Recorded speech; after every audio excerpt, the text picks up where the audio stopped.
Midst of 2009, Kodak announced its Zi8 pocket camera, which I thought was just another handheld toy.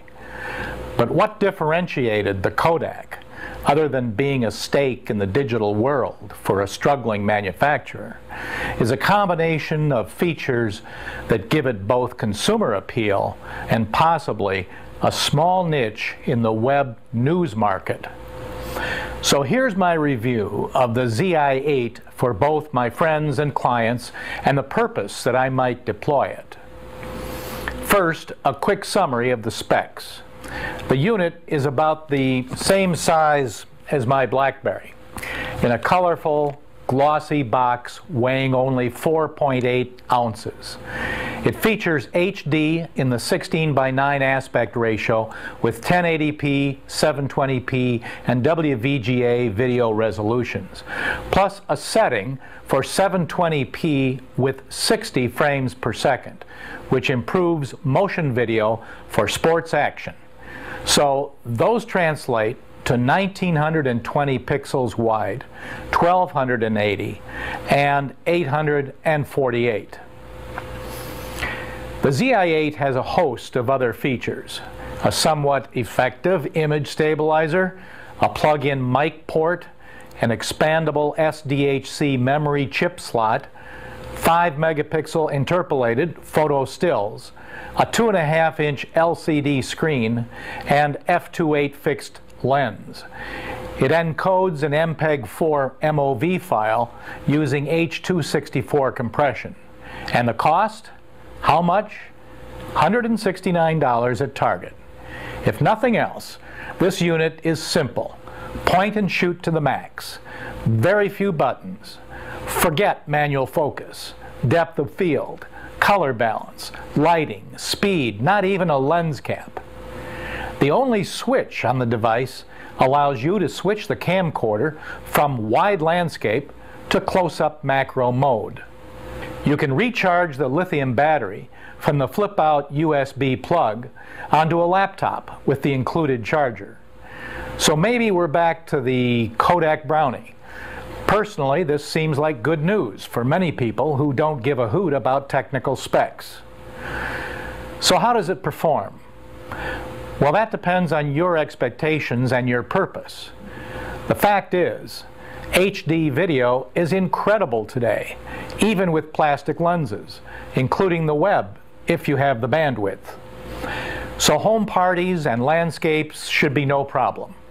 Little League Baseball, well, maybe a problem without a telephoto or high-speed shutter for stills. Commercial video, well, that's not even comparable quality. Now consider sound. This is a key reason why this camera is even a consideration for me. Visual news gathering.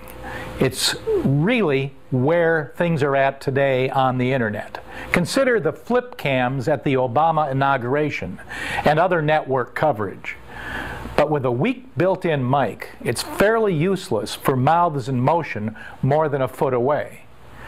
So Kodak added the mic plug, which the enterprising videographer can use to their advantage and wire the subjects directly or with wireless mics. Using the video zoom is tempting for many beginning videographers, but in a word, don't. Set this 4x zoom to wide and then shoot from position. The zoom is tough to control, and as a digital system, it tends to enlarge pixel noise as it zooms, a lot.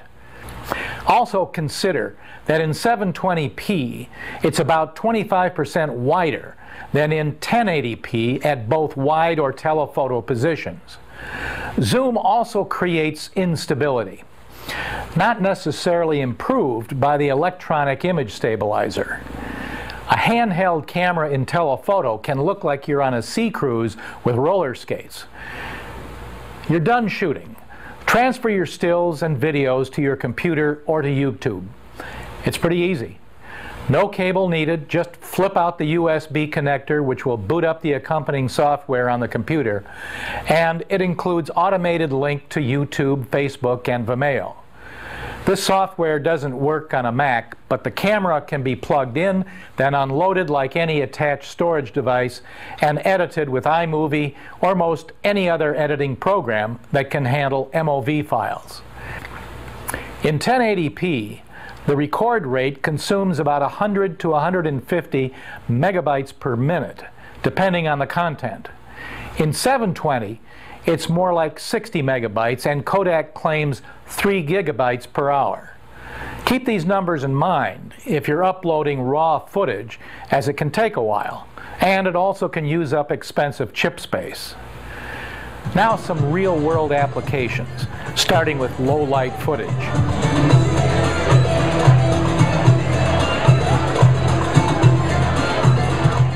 Even this close-up of the car's speedometer demonstrates nice definition at about 10 inches distance, handling contrast without blooming.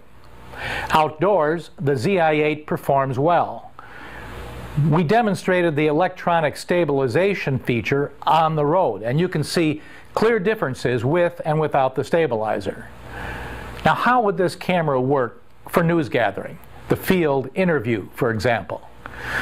I question if the camera could be carried in the pocket of a reporter, used to pick up a 1-minute soundbite and maybe grab a few stills, get decent sound for web news, and then upload the whole thing in just a few minutes. Well, you pick your equivalent shooting situation. First, consider that this entire video was recorded by the Zi8 on a green screen behind me and a plug-in mic, starting at 1080p for the best possible image quality. Some people even prefer using 720p for less file size. In a field location, I would attach a wireless receiver and use handheld mics for the interview. Would it work for a journalist or an archivist? And would I use this pocket cam for news on the web? Well, given some cautions and obvious limitations, I think I would. Obviously, it wouldn't compete with more sophisticated technology cameras designed for large screen displays, TV news, and Blu-ray discs, which require much more advanced gear. But as a small pocket camera, it's an excellent value with several clear advantages in terms of price and convenience for some users. It's always ready for the unexpected, very unobtrusive, and with semi-HD quality. It's in my pocket all the time. But it also takes some practice, planning, and experience to get it right on a regular, repeatable basis. Meanwhile, you can do a few things to improve the camera at very low cost without affecting the manufacturer's warranty. First, add a hand grip. These are available at camera stores anywhere. Inexpensive, and they attach quickly. It'll have a shoe for either a shotgun mic or a small self-contained light, or both. The handle can support a small wireless receiver with Velcro. In addition, the handle provides a significant amount of stability for either one- or two-handed camera support. And now the unit is a fully operational sound light recording system that still packs a punch and fits in a lunch bag. Thanks for watching.